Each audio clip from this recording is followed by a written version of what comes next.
आपका दूसरा सवाल, तो 3 तलाक का कह रहे थे कि मीडिया काफी 3 तलाक उछाल रही है, और इसका क्या जवाब है?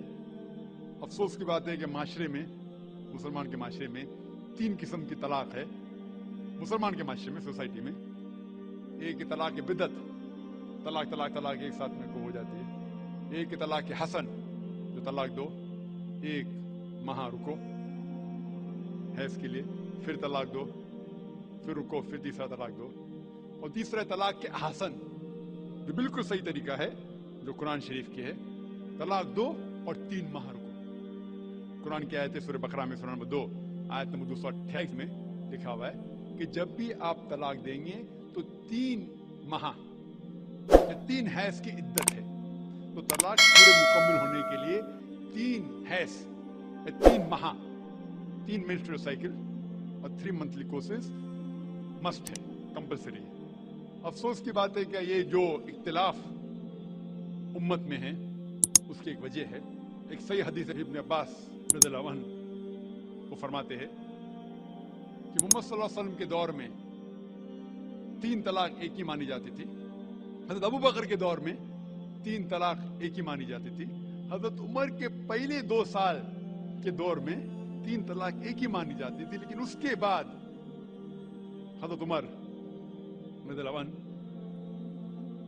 उस सिचुएशन को देख के वो कहते अगर कोई शख्स 3 दे दिया तो 3 हो जाती है। इस हदीस की वजह से जो इख्तिलाफ उम्मत में है, और कई उलमा में इख्तिलाफ है, लेकिन उलमा में इख्तिलाफ है, रहेगा एक मंच पाएंगे कि अल्लाह आलम।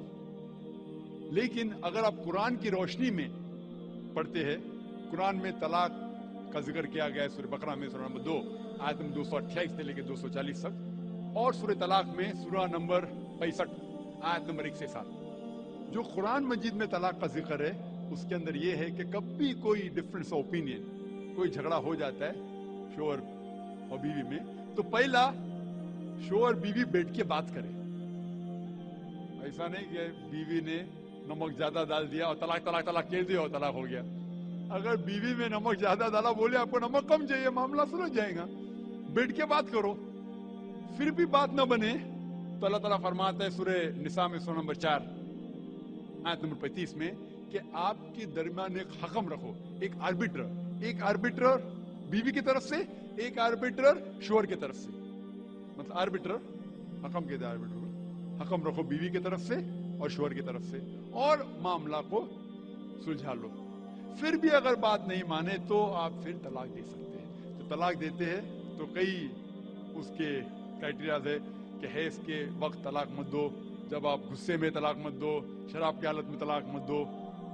उसके बाद जब तलाक दिया जाता है तो 3 माह रुकना चाहिए। तलाक के आसन है जो बिल्कुल सही तरीका है।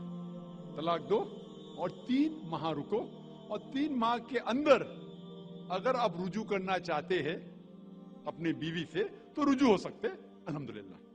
अगर 3 माह तक आप समझते नहीं मुझे मेरे बीवी से अलग होना ही चाहिए, तो 3 माह के बाद, इद्दत गुजरने के बाद, आप दोनों मियाँ बीवी नहीं रहते, आप अलग हो जाते हैं।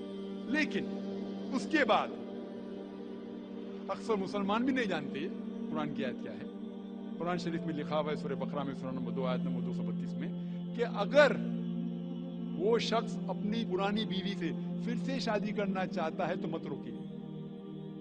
तो अगर तलाक हो चुका है सही तरीके से, तलाक के आसन के तरीके से, और 3 माह हो गए, इद्दत गुजर गई, 6 महीने बाद अगर लगा भाई जो मैंने क्या गलत किया, मैं फिर से शादी करना चाहता है, तो वो आदमी अपनी पुरानी बीवी से फिर से निकाह कर सकता है, लेकिन नया निकाह नया महर, नया निकाह नया महर, जो कई मुसलमान नहीं जानते। अफसोस की बात है कि हम मुसलमान कुरान को तर्जुमे के साथ पढ़े ही नहीं, सही हदीस को तर्जुमे के साथ पढ़े ही नहीं। अगर हम कुरान शरीफ को सही तरीके से पढ़ेंगे और सही हदीस पे अमल करेंगे तो ये जो गलत फहमियां हैं दूर होंगी। और फिर से अगर शादी हुई, फिर से आप साथ में रह सकते हैं, फिर से प्रॉब्लम हुआ तो फिर तलाक दो, फिर 3 माह रुको, फिर से अलग हो जाओ, फिर से आप चाहते फिर से शादी कर सकते। 3 बार जायज है, तीसरे बार आखिरी बार है, उसके बाद आप फिर से शादी नहीं कर सकते जब तक वो दूसरी किसी से शादी नहीं करे। लेकिन मैंने अपनी जिंदगी में एक भी शख्स मेरे जिंदगी में नहीं आया जो तलाक के हसन किया, सही तरीके से तलाक दिया, इलादा हो गए, फिर निकाह हो गया, फिर इलादा हो गया, फिर निकाह हुआ, फिर इलादा।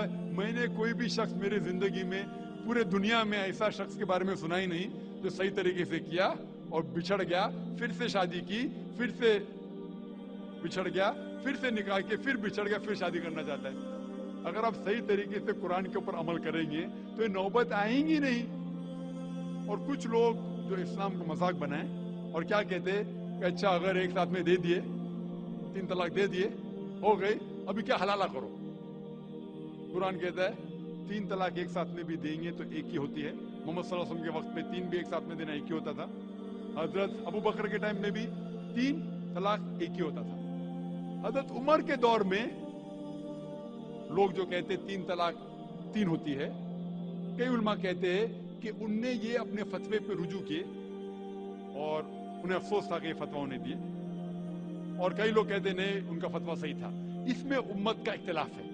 लेकिन अगर कुरान की रोशनी में देखेंगे तो 3 तलाक एक साथ में भी देंगे तो एक ही होती है। हज़रत उमर के दौर में रज़ियल्लाहु अन्हु उन्होंने कहा था कि हम उसे कह नहीं सकते क्या वो गलत है, लेकिन उलमा ये कहते हैं, मिसाल तो इब्न तैमिया, शेख इब्न तैमिया, वो कहते हैं कि ये हज़रत उमर में अल्लाह भी प्लीज रज़ियल्लाहु अन्हु, वो मोहम्मद सल्लल्लाहु अलैहि वसल्लम ने जो कहा उसके ऊपर नहीं है, इसीलिए हमें बात मानना चाहिए कुरान और अल्लाह के रसूल की।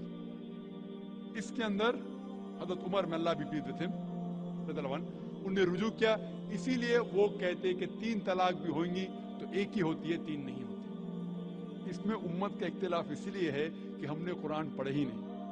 हम अगर कुरान पढ़ेंगे सही तरीके से और जाने, कई लोग ये समझते हैं कि तलाक के लिए 3 बार बोलना जरूरी है, अगर 3 बार नहीं कहेंगे तलाक होती ही नहीं। वो उनकी नादानी है, वो उनकी जहालत है।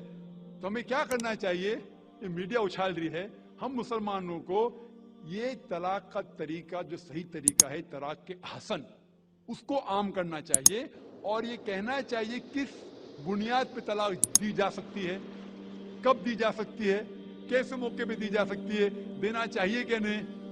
तो ये सब अगर हम मुसलमान आम करेंगे तो इंशाअल्लाह ये इख्तिलाफ जो उम्मत में है वो नहीं रहेंगे। और मीडिया उसे उछाल रही है।